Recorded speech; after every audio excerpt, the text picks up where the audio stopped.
¿Sabías que podemos ser librados de la ira venidera?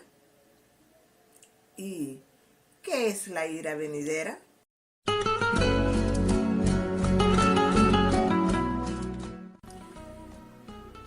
La ira venidera es el castigo eterno que dará Dios a toda aquella persona que ha sido desobediente a su palabra, que no ha creído en la palabra del Señor.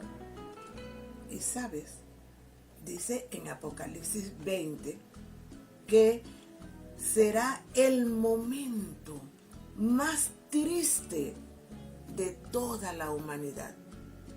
Este será el momento más triste de toda la humanidad, porque dice en Apocalipsis 20:15 que el que no se halló inscrito en el libro de la vida fue lanzado en el lago de fuego y azufre.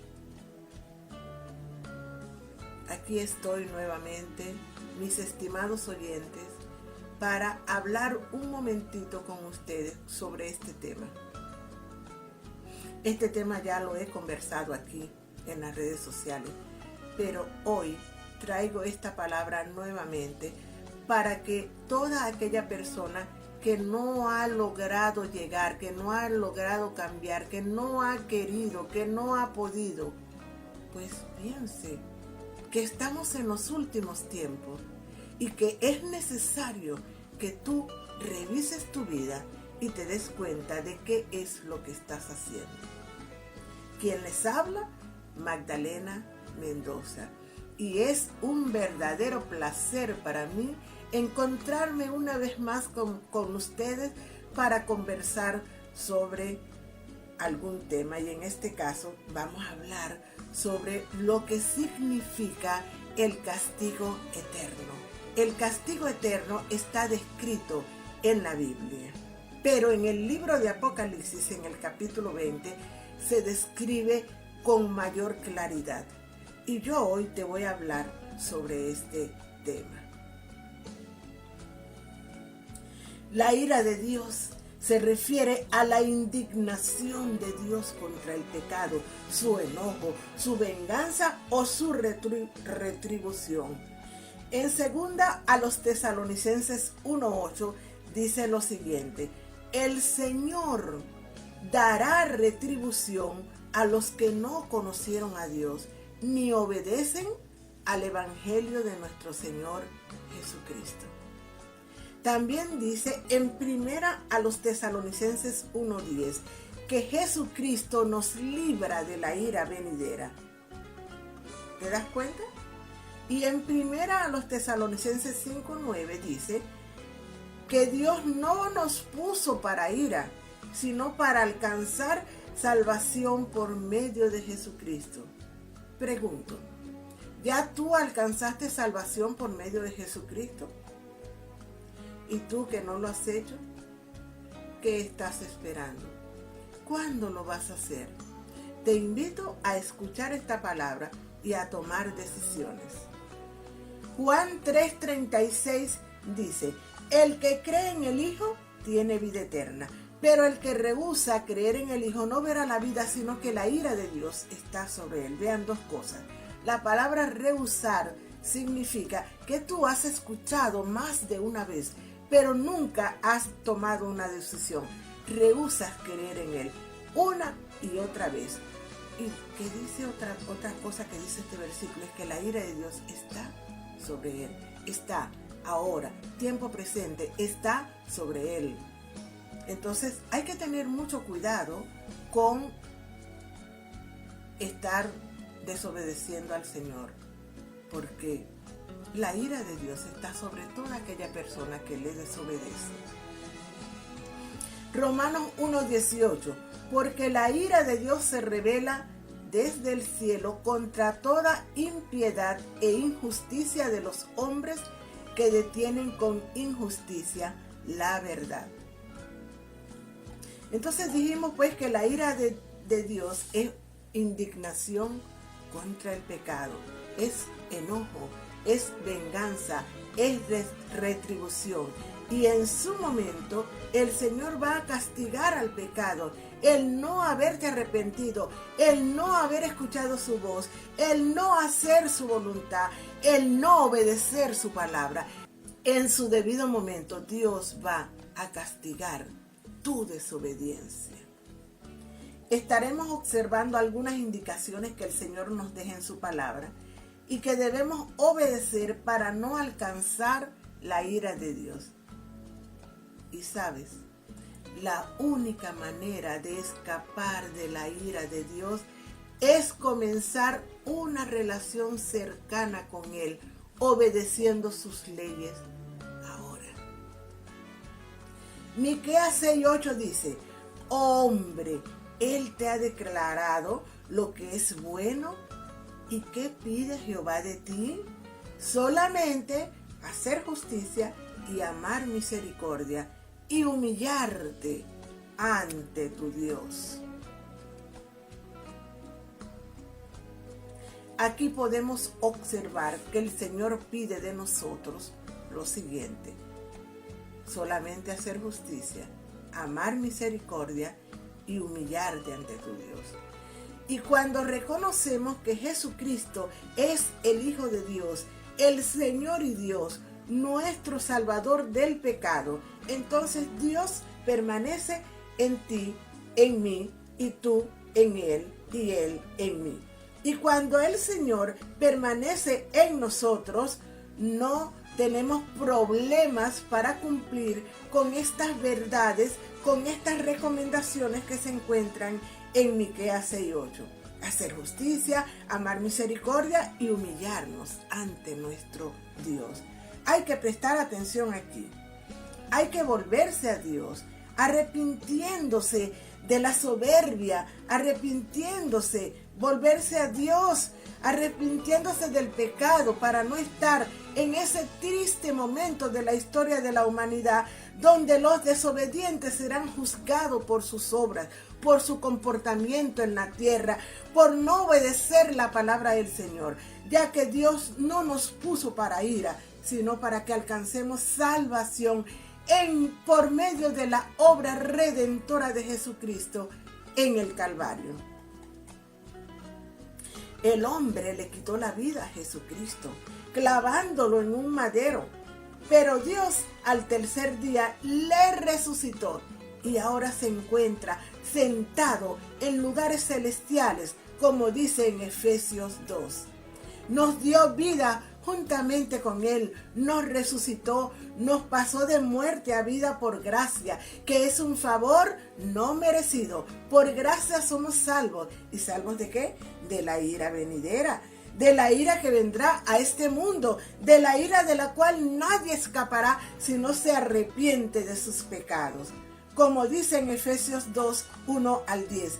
Cuando nos encontrábamos muertos en nuestros delitos y pecados, siguiendo la corriente de este mundo, haciendo nuestra propia voluntad, siguiendo los deseos de la carne, obedeciendo a nuestros pensamientos, éramos hijos de ira.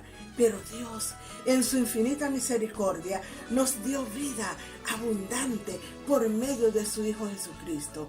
Somos salvos por gracia, lo cual es un regalo que no merecíamos. Pero nuestro Padre Celestial envió a su Hijo Jesucristo a pagar toda deuda que tú y yo teníamos. Y no por obras, para que nadie se gloríe. No es por lo que yo haga o deje de hacer, es por lo que ya nuestro Señor Jesucristo hizo ya. Es por lo que Él realizó. Es por su obra redentora en el Calvario que tú y yo hoy podemos ser salvos. Aleluya. Gracias, mi Señor amado. Mi alma te alaba y te bendice, Señor. Gracias, gracias, Señor. Dios nos dio vida y nos dio vida por medio de Jesucristo. Nos dio vida por medio de su Hijo Jesucristo. Yo ya hice esto. Ahora hoy te invito a ti a hacerlo. ¿Qué tienes que hacer?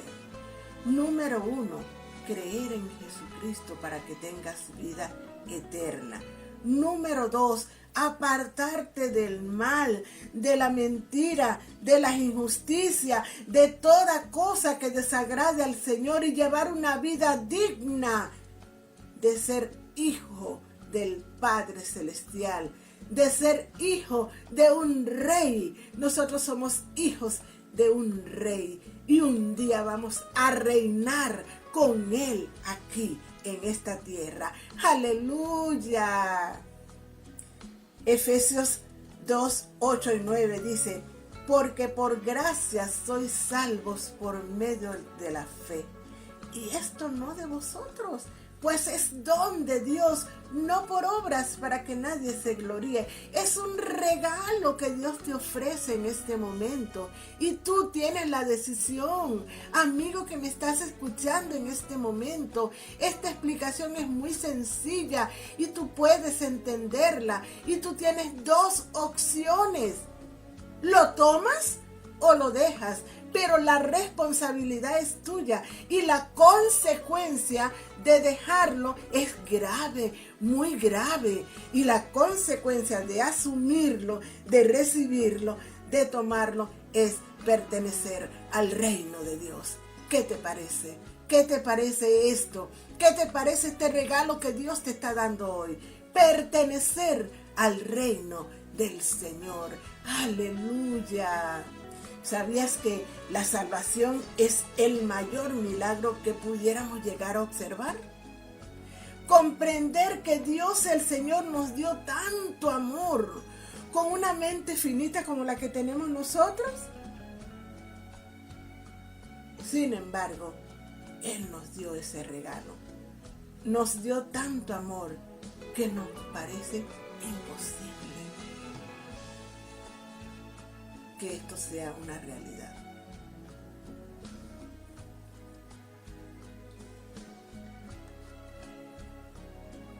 Y es una realidad que está a nuestro alcance.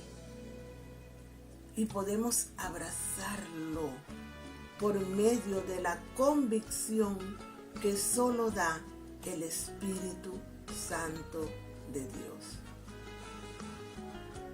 ¿Tú quieres tener esa convicción?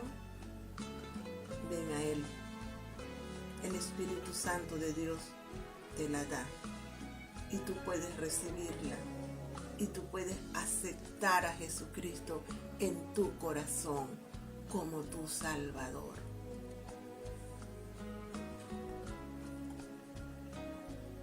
Amigo que me escuchas, no dejes pasar esta oportunidad que el Señor te está presentando al escuchar esta palabra. Esta es una palabra que hoy en el mundo está siendo regada, porque el Señor nos mandó y nos dijo: id por todo el mundo y predicad el Evangelio. Aquí tenemos esta palabra predicad y esta palabra id de manera imperativa. Quiere decir que es una orden y que nosotros, los que somos hijos de Dios, los que somos hijos del Padre Celestial y que ya hemos entendido esa orden, no la podemos dejar pasar. Nosotros somos responsables un día delante del Señor por no estar hablando la palabra que el Señor nos dijo que habláramos. Id por todo el mundo y predicad el Evangelio. ¿Cuál es el Evangelio? Claro, sencillo, es lo que yo acabo de exponer. Y tú, amigo que me estás escuchando, tú, amigo que has prestado atención, como aquella mujer que un día el Señor abrió su corazón cuando la vio que estaba prestando atención a la palabra del apóstol Pablo. Esta historia se encuentra en el libro de Hechos. Y yo te digo hoy, ¿estás dispuesto a abrir tu corazón? ¿Estás dispuesto a prestar atención para que el Señor abra tu corazón? Amigo que me escuchas, ya no hay mucho tiempo. Este mundo está llegando a su fin. Y tu decisión es muy importante. tienes que tomar en cuenta que si no te decides por el Señor, un día lo vas a lamentar y no va a haber oportunidad, ya no va a haber chance, ya no va a haber oportunidad para que tú vayas a Él. Hoy es el día de salvación, hoy es el día aceptable, hoy es el día que el Señor te invita a conocerle, a venir a Él, a que Él cambie y transforme tu vida, que el Espíritu Santo llegue a morar en tu vida y que tú te conviertas en una nueva criatura, en una nueva persona. El Señor te dice hoy, ven. Y a ti que estás escuchando, que ya eres un hijo de Dios y que ya tienes tu vida arreglada, tu vida solucionada, porque ya entendiste y tú estás ya inscrito en el libro de la vida, yo te digo hoy, habla de eso que sabes, habla de eso que conoces y dile al mundo lo que necesita escuchar. Jesucristo viene y viene muy pronto, y toda aquella persona que no haya arreglado su vida con Él, toda aquella persona que no se haya decidido a entregarse al Señor, no va a escuchar la trompeta que va a sonar. Y toda aquella persona que está preparado hoy, tienes la responsabilidad de animar a otros a llegarse al Señor, para que cuando esa trompeta suene, estén preparados y puedan ir a ese encuentro con el Señor. Que Dios te bendiga, que Dios te ayude y puedas tomar decisiones importantes que debes tomar en tu vida, que tienen que ver con lo que tú vas a hacer un día cuando salgas de esta tierra. El cielo es el lugar donde está el Señor, y el infierno. ¿Dónde vas a ir? ¿Vas a ir a la presencia del Señor o vas a ir al lugar eterno? Tú decides. ¿Sabes? Nadie lo puede hacer por ti. Es una decisión muy personal. Y yo hoy te invito a hacerla. Dios te bendiga.